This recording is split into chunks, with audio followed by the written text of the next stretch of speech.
আসলে বিচারের কথা কেউ ভাবছে না, যে যা নিজের স্বার্থের কথা ভাবছে। আমরা কিন্তু লড়াইয়ের রাস্তা ছাড়বো না। সরকার পক্ষ এবং বিরোধী পক্ষের যে ঝামেলা হচ্ছে সেইটাকে বেশি করে ফোকাস করা হচ্ছে।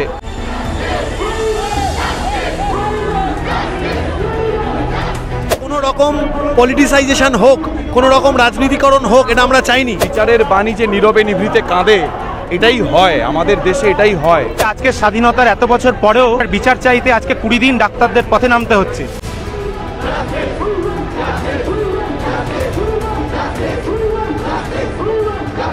আজ আমরা সুরক্ষার ব্যবস্থা না করতে পারি, তাহলে আগামী দিনে আমরাই বা কিভাবে সার্ভিস দিয়ে যাব? জুনিয়র ডাক্তারদের সাপোর্টে সিনিয়ররা লাগাতার ওভারটাইম করছে। দ্রুত একটা অ্যাকশন আশা করছি।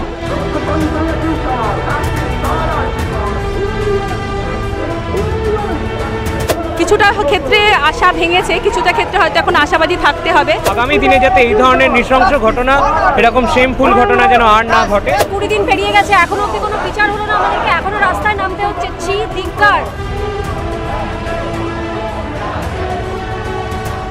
দীর্ঘ 20 দিন ধরে যে কাদম্বিনীর বিচারের জন্য লড়াই করছিল জুনিয়র ডক্টর ফ্রন্ট, আজকে কিন্তু সেই লড়াইয়ের জন্যই আবারও কিন্তু রাস্তায় নেমেছে জুনিয়র ডক্টর ফ্রন্ট। তারা কিন্তু মূলত শ্যামবাজার থেকে ধর্মতলায় যে অভিযান, যে মিছিল, সেই মিছিল কিন্তু করছে এবং সেই মিছিলে শুধুমাত্র জুনিয়র ডক্টর ফ্রন্টের কিন্তু ডাক্তাররা যে যোগদান করেছে তা কিন্তু নয়, অন্যান্য ছাত্রগণ কিন্তু যোগদান করেছেন অভিনেত্রীরাও, এবং তার পাশাপাশি যোগদান করেছে ইউপি থেকে আগত সেই ধর্মেন্দ্র সিংও। তো চলুন তাদের সঙ্গে এবার কথা বলবে। এবং আজকে যে 20 দিন সময় পার হয়ে গেল, তারপরেও তাদের কি মনোভাব আজকের এই যে মিছিল তারা বেরিয়েছে যে কাদম্বিনীর বিচারকে নিয়ে, কি বলছেন তারা, তাদের কাছ থেকে শুনে নেব। এখন যেটা শুরু হয়েছে, সরকার পক্ষ এবং বিরোধী পক্ষের যে ঝামেলা হচ্ছে সেইটাকে বেশি করে ফোকাস করা হচ্ছে। আসলে এটাই হয়, বিচারের বাণী যে নীরবে নিভৃতে কাঁদে, এটাই হয় আমাদের দেশে, এটাই হয়। এবং সেই জায়গা থেকে আমরা আবার প্রতিবাদ করছি এবং প্রতিবাদ করে যাব যতক্ষণ আমরা বিচার পাবো। বিচার পাওয়াটা খুব দরকার, তা না হলে আপনারা সকলেই জানেন এই 9 তারিখ ঘটনার পরেও সারা দেশে এরকম অনেক ঘটনা ঘটে গেছে। তাহলে যারা করছে তারা তো ভরসা পেয়ে যাচ্ছে যে আমরা এরকম করতে পারি। তাহলে কেন এরকম হচ্ছে, যে একটা বিচার দিতে কেন এত দেরি হচ্ছে? এবং দৃষ্টান্তমূলক শাস্তি দেওয়া উচিত, যাতে এই ঘটনা করার তো দূরের কথা, ভাবতে গেলেও তাদেরকে শিহরিত হতে হবে। গতকালের নবান্ন অভিযানের পরে মনে হচ্ছে না আজকে বিচারের লড়াইটা গদির লড়াই যে দাঁড়িয়েছে? হ্যাঁ, একদমই তাই, ওটাই তো। আসলে বিচারের কথা কেউ ভাবছে না, যে যা নিজের স্বার্থের কথা ভাবছে। এই জন্য তো আমরা প্রথম দিন থেকে বলে দিয়েছিলাম যে কোনো রাজনৈতিক দলের সাথে আমরা নেই।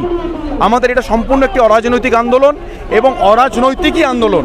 আবারও বলছে, এটা অরাজনৈতিক আন্দোলন। এবং এই আন্দোলনে যদি কেউ মনে করে যে জাস্টিস দরকার, তাহলে রং বর্ণ নির্বিশেষে এই আন্দোলনে আসতে পারে। সেটা তো আমরা উত্তর চাই। ভারতবর্ষের সমস্ত প্রশাসন, সমস্ত কোর্ট, সবার কাছে আমরা বিচার চাই। আমরা যে দাবিতে লড়াই করছি, আজকে সেই শুরুতে যে একজন ধরা পড়েছিল, তারপরে আর কেউ ধরা পড়েনি। ঘটনার পিছনে মোটিভ কি আমরা জানি না। সারা দেশ আমাদের পাশে, তাহলে এখানে তো সমস্ত পুলিশ প্রশাসন, কোর্ট সবাইকে উদ্যোগী হয়ে এটাকে তো একটা রেয়ার কেস দেখে যত যানপ্রাণ লাগিয়ে এটাকে বের করা উচিত। সেটা তো আমরা দেখতে পাচ্ছি না, হচ্ছে না। তাহলে আমরা কিন্তু লড়াইয়ের রাস্তা ছাড়বো না, এটাই আমরা বলতে চাই। কোথাও যে মনে আশাহীন হয়ে যাচ্ছে না, কি হচ্ছেটা কি, যে এতদিন পর্যন্ত আজকে সুপ্রিম কোর্টের উপর আশা ছিল যে সুপ্রিম কোর্টের কেসটা গেলে তাড়াতাড়ি উদ্ধার হবে, সিবিআইয়ের হাতে গেলে তাড়াতাড়ি কেসটা উদ্ধার হবে, কিন্তু সেই ক্ষেত্রে কোনো রকম ফলই আমরা দেখতে পাচ্ছি। সেটাই আমাদেরও একই প্রশ্ন। আমরা যত দ্রুত চাই বিচার হোক, আমরা কাজে ফিরতে চাই যত দ্রুত সম্ভব, কিন্তু আমরা তো বিচার পাচ্ছি। এই জিনিসটাকেই আমরা বরাবর কন্ডেম করে এসেছি। গত পরশুদিনকে আমাদের যে গণকনভেনশন হয়েছিল, সেখানে আমরা একদম বলেছিলাম যে আমাদের বক্তব্য বরাবরই হচ্ছে জাস্টিস ছাড়া আর আমরা কিছু বুঝি না। তার কারণটা হচ্ছে যে আমরা প্রথম দিন থেকে বলে এসেছি আমাদের এই লড়াই, আমাদের এই আন্দোলন, এটা একটাই জায়গাতেই দাঁড়িয়ে রয়েছে, সেটা হচ্ছে জাস্টিসের পয়েন্ট। সেখানে কোনো রকম পলিটিসাইজেশন হোক, কোনো রকম রাজনীতিকরণ হোক, এটা আমরা চাইনি। কিন্তু গতকালের ঘটনা দেখে আমরা বুঝতে পারছি যে একটা শাসক বিরোধী লড়াইয়ে পরিণত হয়েছে। কোথাও গিয়ে অভয়ার যে বিচার চাওয়ার ব্যাপারটা, সেটা কোথাও একটা গিয়ে গৌণ হয়ে যাচ্ছে। এবং সেই কারণেই গতকাল আমরা বলেছিলাম ওয়েস্ট বেঙ্গল জুনিয়র ডক্টরস ফ্রন্টের তরফ থেকে যে আমরা কালকের মিছিলে কোনো রকমভাবেই জড়িত নই। আমরা সেই জন্য আলাদা করে আজকে আমাদের নিজেদের কর্মসূচির মধ্যে এই মিছিলটা ডেকেছি, যে এই মিছিলে বাংলার সবাইকে আমরা ডেকেছি, ছাত্র ছাত্রী, তাদের মা বাবা সবাইকে ডেকেছি। ডেকে এই কথাটাই বলার এই কথাটা আরেকবার ফোকাস করে দেওয়ার যে আমরা কিন্তু শুধুমাত্র বিচারের জন্য লড়াই করছি, আমরা কোনো রাজনীতিতে নেই, আমরা কোনো অর্গানাইজেশনের সাথে নেই। আমাদের খালি একটাই দাবি যে বিচারটা তাড়াতাড়ি হোক, বিচারটা ন্যায় বিচার তাড়াতাড়ি পাই, যাতে আমরা তাড়াতাড়ি করে কাজের জায়গায় ফেরত যেতে পারি। আজকে বিজেপির ধর্মঘটকে আপনারা সমর্থন করছেন না? আমরা যেটা বলেছি, আমরা কোনো রকম কোনো পলিটিক্যাল দল বা তাদের কোনো রকম কোনো এজেন্ডা, তাদের সাথে আমাদের কোনো রকম কোনো সম্পর্ক নেই। আমাদের নিজস্ব কিছু ক্ষুদ্র একদম সংক্ষিপ্ত দাবি রয়েছে, যেটা আমরা বারবার করে প্রেস রিলিজের মাধ্যমে বলেছি, এবং তার নাম্বার 1 পয়েন্ট আবারও বলছি ন্যায় বিচার। সেইটার ওপরে দাঁড় করেই আমাদের আন্দোলন।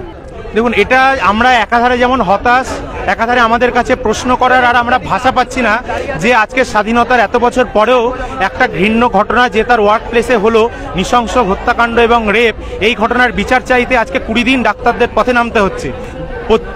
নাগরিক সমাজ থেকে শুরু করে দেশ এবং দেশের বাইরে বিশ্বের প্রতিটা কোনায় এর জন্য কিন্তু আন্দোলন হচ্ছে। তারপরেও সুপ্রিম কোর্টের আন্ডারে কেস যাওয়ার পরেও, সিবিআই এটার তত্ত্বাবধান করার পরেও আজকে 20 দিন হতে চললো আমরা বিচার পাচ্ছি না। এটা সত্যিই আজকে দুর্ভাগ্যজনক। আমরা কোন দেশে বাস করছি যে এই বিচার পদ্ধতি যদি এরকম এত ডিলেড হয়, তাহলে জাস্টিস ডিনাইড, এটা বলতেই হবে আমাদেরকে। আমরা কিন্তু প্রচণ্ড ক্ষুব্ধ, প্রচণ্ড বিরক্ত, এবং একথাও বলতে চাই, এই যে অচলাবস্থা দেশ জুড়ে তৈরি হয়েছে তথা পশ্চিমবঙ্গে এবং আরজিকর মেডিকেল কলেজে, এর দায় কিন্তু সম্পূর্ণ প্রশাসনের, কারণ প্রশাসন পুরোপুরি ব্যর্থ এই কেসের একটা সলিউশন করার জন্য। গতকালের নবান্ন অভিযানের পরে কোথাও মনে হচ্ছে না আজকে এই যে বিচারের লড়াইটা, সেই বিচারের লড়াইটা কোথাও যে মোদির লড়াইতে যে দাঁড়িয়েছে? একদমই তাই। বিভিন্ন রাজনৈতিক দল তাদের এজেন্ডা নিয়ে লড়ছে, কিন্তু আমাদের দাবির সাথে তারা সহমত পোষণ করেই লড়ুক, এটাই কিন্তু আমাদের প্রথম দিন থেকে দাবি ছিল যে আরজিকর মেডিকেল কলেজে নারকীয় ঘটনা ঘটেছে, এর বিরুদ্ধে সাধারণ মানুষ গর্জে উঠুক, দলমত নির্বিশেষে দলীয় রাজনীতি ছেড়ে। এই দাবিটা কিন্তু আমরা ডে 1 থেকে জানিয়ে যাচ্ছি, কিন্তু আশ্চর্যজনকভাবে কিছু কিছু রাজনৈতিক দল তাদের দলীয় কর্মসূচি নিয়ে যাচ্ছেন এবং এই আন্দোলনটাকে ডাইভার্ট করার চেষ্টা করছে। একদমই ভুল ধারণা। যদি কেউ ভেবে থাকেন যে হসপিটাল বন্ধ করে এই প্রতিবাদ হচ্ছে, সেটা কিন্তু একদমই ভুল। আমাদের স্যাররা, সিনিয়র ডাক্তাররা অবিরাম এমার্জেন্সি সার্ভিস দিয়ে যাচ্ছে, ওপিডি, ইনডোর সবই খোলা আছে।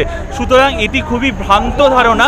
তারা প্রাণপণ চেষ্টা করছেন ক্রমাগত সার্ভিস দিয়ে যাওয়ার। সুতরাং হসপিটাল চলছে, সবই খোলা আছে, কিন্তু এই সুরক্ষা যদি আজ আমরা সুরক্ষার ব্যবস্থা না করতে পারি, তাহলে আগামী দিনে আমরাই বা কীভাবে সার্ভিস দিয়ে যাব? এই ভয়াবহ পরিস্থিতির মধ্যে যদি আমাদের মহিলা সহকর্মীরা তারা যদি নিরাপত্তাহীনতায় ভোগে, সেই ক্ষেত্রে কিন্তু পরবর্তীতে সার্ভিসকে আমরা দিতে পারবো। সুতরাং নিরাপত্তা দেখে যাতে আমরা ভবিষ্যতে ওনাদেরকে, সাধারণ মানুষকে আরও ভালো সার্ভিস দিতে পারি, সেটা এখন সেই সুরক্ষার দিকটা কিন্তু দেখতে হবে। এটাই আমাদের দাবি, এবং আজ 20 দিন হয়ে গেছে, আজ আমরা এখনও বিচার পাইনি। আমরা এই বিচার অর্জন করবই। দরকার হলে আমাদের যদি রাস্তায় বারবার নামতে হয়, আমরা আবারও নামবো। সেই জন্য আমাদের প্রশাসনের কাছে বারবার আবেদন রয়েছে, আমাদের এই যে মিছিল এবং কর্মসূচি এবং প্রশাসনের কাছে সেই জন্যই আবেদন যে তারা যেন আমাদের দ্রুত বিচারের দিকে এগিয়ে যায়, তারা যেন দ্রুত তদন্ত শেষ করে এবং আমাদের যেন সুষ্ঠু একটা সুবিচারের আশা আমরা করি। এছাড়াও যে সুরক্ষার বিষয়গুলো আমার সহকর্মী তুলে ধরলেন, সেই দিকগুলো ইকুয়ালি ইম্পর্টেন্ট। সেগুলোর দিক থেকেও আমরা প্রশাসনের থেকে দ্রুত একটা অ্যাকশন আশা করছি, এবং সেটা পাচ্ছি না বলেই আমাদের কিন্তু বারবার রাস্তায় নামতে হচ্ছে, এবং এই যে আমাদের কর্মবিরতি সেটা চালিয়ে যেতে হচ্ছে, জুনিয়র ডাক্তারদের কর্মবিরতি। এবং আমাদের এমন নয় যে আমাদের কাজ করতে ইচ্ছা হয় না, আমাদের খুবই কাজ করতে ফিরতে ভালো ইচ্ছা হচ্ছে, কিন্তু আমরা যে সুরক্ষাহীনতা, নিরাপত্তাহীনতায় ভুগছি, তার জন্যই কাজে ফিরতে পারছি না। বলার কিছু যাচ্ছে না, বলার কিছু পাচ্ছি না বলেই আবার নতুন করে বেরোতে হচ্ছে। আমরা কিছুটা ক্ষেত্রে আশা ভেঙেছে, কিছুটা ক্ষেত্রে হয়তো এখন আশাবাদী থাকতে হবে। শুধু এটাই বলা যে আমরা জাস্টিসে শেষ পর্যন্ত থাকবো, আমরা পিছিয়ে পড়বো না। কেউ যদি ভাবে আমরা ক্লান্ত, সেটাও আমরা নই। আমরা আবার এটা বোঝানোর জন্য যে আমরা সংঘবদ্ধ এবং আমরা জাস্টিস পর্যন্ত লড়ে যাব, তাই জন্যই আবার আজকের মিছিলটা, সেটাই চালানো, আর কিছু না। রাস্তায় নামতে হচ্ছে পশ্চিমবঙ্গে প্রত্যেক দিন। এইরকম একটা ঘৃণ্য অপরাধের পর 20 দিন পেরিয়ে গেছে, এখনো অব্দি কোনো বিচার হলো না, আমাদেরকে এখনো রাস্তায় নামতে হচ্ছে। ছি, ধিক্কার। ঘুম উড়ে গেছে রাতের আমাদের। আমার সঙ্গে তো বাউন্সার থাকে, সিকিউরিটি থাকে, তবুও আমি রাস্তায় নামছি, কারণ ঘুমোতে পারছি না তো রাত্রিরে। ঘুমটা ফিরিয়ে দিতে হবে তো, যতক্ষণ না এই ভয়ঙ্কর হাড়হিম করা অপরাধের শাস্তি দেখতে পাচ্ছি ততক্ষণ তো রাতে ঘুমোতে পারছি না। একটা প্রশ্ন, যে জুনিয়র ডাক্তাররা দীর্ঘদিন ধরে কর্মবিরতি করছে, সেখানেও কিন্তু একটা প্রশ্ন উঠছে, যদি তারা এটা ভুল প্রশ্ন উঠছে। তার কারণ হচ্ছে কালকে আমি কনভেনশনে ছিলাম, সেখানে হল ভর্তি সিনিয়র ডাক্তারবাবুরা ছিলেন। এটা আমি একটু ক্লিয়ার করি, সিনিয়র ডাক্তারবাবুরা ছিলেন যারা লাগাতার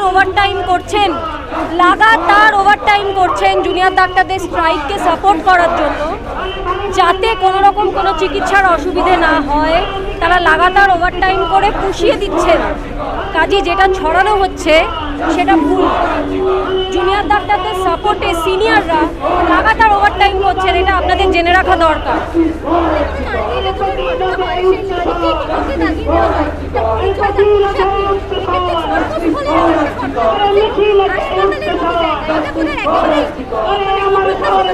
এটা কোথাওই প্রত্যাশিত নয়, এই ঘটনার পর এরকমভাবে খেপে উঠেছে জনগণ। তার কারণ হচ্ছে এটা একটা সিকিউরড গার্ডেড জায়গার মধ্যে হয়েছে, তাহলে অলিতে গলিতে কি হবে? আর অদ্ভুত লাগছে যেটা 20 দিন পেরিয়ে গেছে। মানে আমি যেটা বোঝাতে চাইছি সেটা হচ্ছে যে স্বাধীনতা আন্দোলন যখন শুরু হয়েছিল তখনও সাদারা ভেবেছিল যে এর কিছু হবে না, এখনো গাধারা ভাবছে যে এর কিছু হবে না। কিন্তু এই আন্দোলন আবার একটা ইতিহাস তৈরি করবে, তার প্রতিবাদে সারা বাংলা জুড়ে যে বড় আন্দোলন চলছে, সেই আন্দোলনের একটা অংশ হিসেবে আজকে জুনিয়র ডাক্তারদের ডাকে এই যে মিছিল, এই মিছিল শ্যামবাজার থেকে ধর্মতলার উদ্দেশ্যে এগিয়ে যাচ্ছে। এই মিছিলের দাবিগুলি হলো আলাদা করে কিছু নেই তো চলচ্চিত্র জগতের, আমরা তো মানুষই, আমাদের তো দুটো হাত দুটো পা দুটো কান, মানে বড় পর্দা ছোট পর্দা মেজো পর্দা সেজো পর্দা গোষ্ঠীর পিণ্ডি পর্দা, এত পর্দার আলাদা করার তো দরকার নেই। আমরা সবাই একসাথে জনগণের সঙ্গে রাস্তায় নেমেছি, কারণ সবাই ভয় পেয়েছি এবং সবাই এখন ক্ষেপে উঠেছে যে আগুনটা এখন জ্বলছে, এই আগুনটা নেভানো যাবে না। কারণ যারা সশরীরে পথে নামতে পারছেন না তারাও আগুনে ঘি দেওয়ার কাজটা করে যাচ্ছেন, এবং আমি তো ব্যক্তিগতভাবে এই আগুনে ঘি দেওয়ার কাজটা ক্রমাগত করে যাবো যাতে এই আগুনটা না নেভে। এবং বলতে যেটা চাইছি সেটা হচ্ছে যে আগুনটা নিভবে না যতক্ষণ না জাস্টিস পাওয়া যাবে, এবং যত দিন বাড়ছে তত আমাদের দাবি বাড়ছে। কিন্তু কারণ হচ্ছে শুধু অভিযুক্ত হাতে কলমে কাজটা যারা করেছে তারা কে? তারা তো নিমিত্ত মাত্র, তারা কেউ না। পুরো নেক্সাসটাকে ধরতে হবে, গোটা নেক্সাসটাকে ধরতে হবে এবং শাস্তি দিতে হবে, এটাই আমাদের দাবি। 20 দিন আগে যা চাইছিলাম এখনো তাই চাইছি, অভিযুক্তদের ধরা হোক, গোটা নেক্সাসটাকে ধরা হোক, গোটা নেক্সাসটাকে শাস্তি দেওয়া হোক। এটা একটা খুব বেসিক চাওয়া। এরকম একটা ভয়াবহ রেপ আর মার্ডার হয়েছে যেটা প্রতিহিংসার ফলাফল, সেটার জন্য 20 দিন ধরে রাস্তায় নামতে হয়। ছি, ধিক্কার! 20 দিন ধরে রাস্তায় নামতে হচ্ছে। আর আপনারা কি বুঝতে পারছেন না যে 20 দিন ধরে যখন আমরা রাস্তায় নামছি তখন আমরা নামবোই, রাস্তায় নেমেই যাব। আমি তো আছি, এদের সাথে থাকবো। আমাদের এই যে গোটা এই যে মিছিলটা দেখছো, এখানে একটা এমন কোনো স্লোগান নেই, এরকম কোনো স্লোগান, কোনো দাবি আমাদের মিছিলে নেই। আমাদের মিছিলের দাবি হচ্ছে জাস্টিস দিন, এইটাই আমাদের দাবি বেসিক। আমরা আমাদের ফোকাস থেকে কোনো দিকে সরছি না, আমাদের ফোকাস জাস্টিস। আমরা ওই ফোকাসেই দৃঢ় আছি, আমাদের জাস্টিস চাই, যেন তেন প্রকারে হোক, কিচ্ছু যায় আসে। আজকে আমাদের মিছিলটা সম্পূর্ণ অরাজনৈতিক। আমাদের শুধু দরকার যেটা, সেটা হচ্ছে আমাদের যে কলিগকে খুন করে ধর্ষণ করা হয়েছে সেটার জাস্টিস, এবং সেকেন্ডলি আগামী দিনে যাতে এই ধরনের নৃশংস ঘটনা, এরকম শেমফুল ঘটনা যেন আর না ঘটে, তার জন্য আজকে আমাদের এই আন্দোলনের পথে নামা। আজকে আমাদেরকে এই কারণের জন্য পথে নামতে হচ্ছে, এটা একটা সমগ্র জাতির জন্য একটা লজ্জার ব্যাপার যে ডাক্তাররা যারা কিনা পেশেন্টদেরকে এখন বাঁচানোর জন্য ছোটাছুটি করবে ওয়ার্ডে, তাদেরকে আজকে রাস্তায় নেমে নিজেদের সিকিউরিটির জন্য নামতে হচ্ছে। এর থেকে লজ্জার বোধহয় আর কোনোদিন হয় না।